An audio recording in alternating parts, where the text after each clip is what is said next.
पश्चिम बंगाल में खेला अभी बाकी।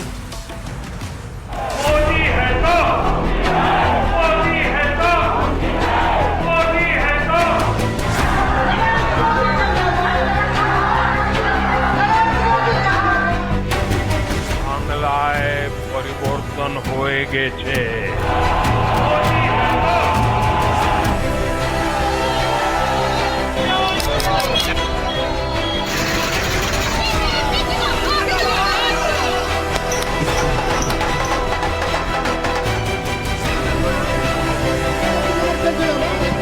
धक्का देके देके मार के निकाला যে আমি কি রেজিগনেশন দিতে হবে, no not that.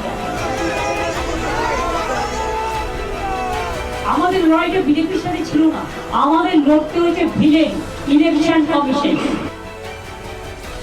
I am telling you that we won the election. We won the election. दीदी टाटा बाय बाय। तो बंगाल में खेला अभी बाकी है। मैं ये इसलिए कह रही हूं क्योंकि पश्चिम बंगाल में सरकार बीजेपी की बन गई, लेकिन इसी के साथ ममता बनर्जी अभी भी कह रही हैं कि वो इस्तीफा नहीं देंगी। मैं ये पूरी खबर आपको दिखाऊंगी, लेकिन आज आपको बताती हूं कि पश्चिम बंगाल में जैसे ही सरकार बनी सबसे पहले क्या तस्वीरें सामने आई।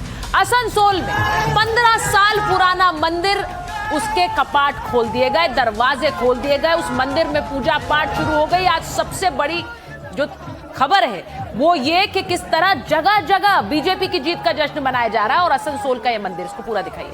आसनसोल का ये मंदिर जहां पर आज पूजा पाठ शुरू हुआ है, लेकिन कल देर रात ये तस्वीर है।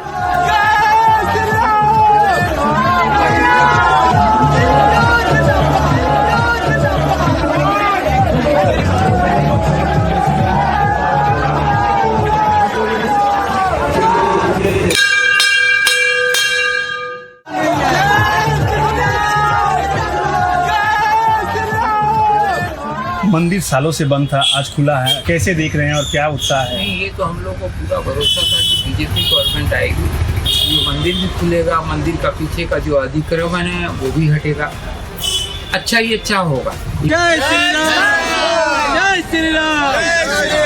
बहुत अच्छा लगा, बीजेपी ने जीते, बहुत अच्छा लगा। माँ दुर्गा जी का हर साल पूजा होंगे, बहुत खुशी की बात है। आसनसोल का जितना हिंदू है सब खुश है, क्योंकि ये मंदिर आसनसोल का शान का बात है। बहुत बहुत खुशी हो रहा है हम लोग को, ये हिंदू लोग के सबर का बहुत मीठा पल है। ये मंदिर आसनसोल में बहुत बड़ा चर्चा का विषय था, ये आस्था का केंद्र है। तो आपने सुना कि कैसे पश्चिम बंगाल में मंदिर खुला है, बीजेपी की सरकार आई, उधर आसनसोल में मंदिर के दरवाजे खुल गए। लेकिन फाल्ता से भी एक तस्वीर आई जहां पर जहांगीर खान चुनावी उम्मीदवार हैं और वहां चुनाव होना है, वहां टीएमसी के दफ्तर पर हमला हो गया, जहांगीर खान के दफ्तर में तोड़फोड़ हुई है। तो ये तस्वीरें भी आई पश्चिम बंगाल से।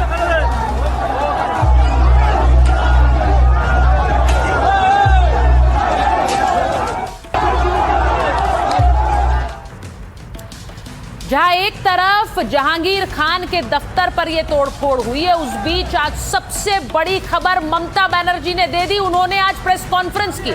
ये तस्वीरें आई जिसमें वो अभिषेक बनर्जी और टीएमसी के और वरिष्ठ नेताओं के साथ प्रेस कॉन्फ्रेंस करती नजर आई, हाथ उठाकर यह संदेश दिया कि मैं चुनाव नहीं हारी हूं। ममता बनर्जी ने आज धावा बोल दिया। आज क्या क्या कहा आपको ये सुनवाती हूं। ममता बनर्जी ने आज कहा कि विधानसभा चुनाव में मेरी हार नहीं हुई है, मैं चुनाव हारी नहीं हूं, मुझे हराया गया है। उन्होंने कहा कि लोक भवन जाकर मैं इस्तीफा नहीं दूंगी, मैं अब कोई उपचुनाव नहीं लड़ूंगी, जीतती तब भी विधानसभा नहीं जाती। उन्होंने कहा कि काउंटिंग सेंटर को हाईजैक किया गया है और मुझे काउंटिंग सेंटर से धक्के देकर निकाला गया। ये वही आरोप है जो कल रात उन्होंने लगाया। लेकिन आज उन्होंने कह दिया मैं इस्तीफा ही नहीं देने वाली हूं। चुनाव आयोग और केंद्र में एक मिली भगत है और बंगाल में मेरी सरकार की वापसी होगी, बीजेपी हारेगी तो हम भी ऐसा ही करेंगे। यानी बीजेपी को चुनौती भी दी और यह भी कह दिया मैं इस्तीफा नहीं दूंगी।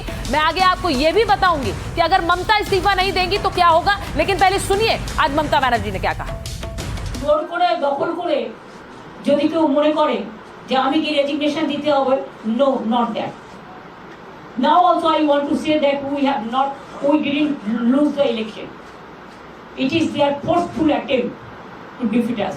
So how they play the dirty, nasty and mischievous games.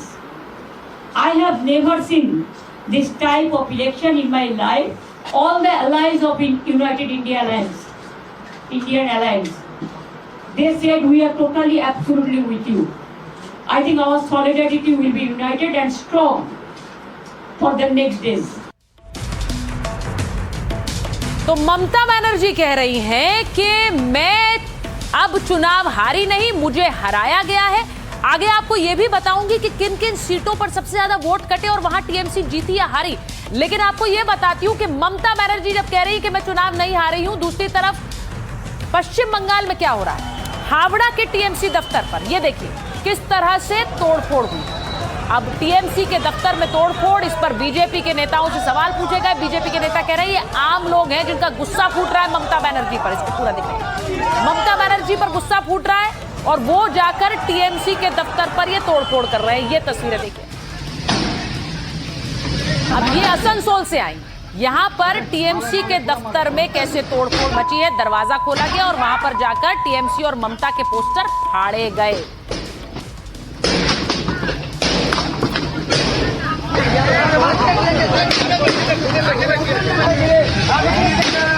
तो जहां एक तरफ ममता बनर्जी के आसनसोल और हावड़ा के दफ्तर पर तोड़फोड़ हुई, तो वहीं शुभेंदु अधिकारी कह रहे हैं कि ममता बनर्जी सिर्फ बातें करती हैं, इस्तीफा न देने की बात वो कर रही है, उसमें कोई दम नहीं है। जरा सुनिए क्या कह रहे हैं शुभेंदु अधिकारी।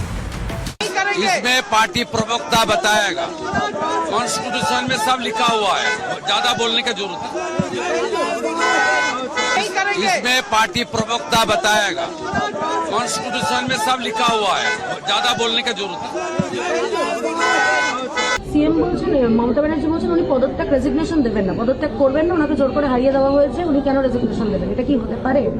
দেখুন এসব জিনিস আমি কিছু বলতে পারবো না। উনি আছেন অনারেবল চিফ মিনিস্টার, উনি যেটা আছে আইনটাই সব জানেন। এতবার উনি তো এমপি ছিলেন, ইউনিয়ন মিনিস্টার ছিলেন, সব ছিলেন। আমার বলা কিছু শোভা দিচ্ছে না যে দেশের সংবিধান जो আছে সুপ্রিম আছে।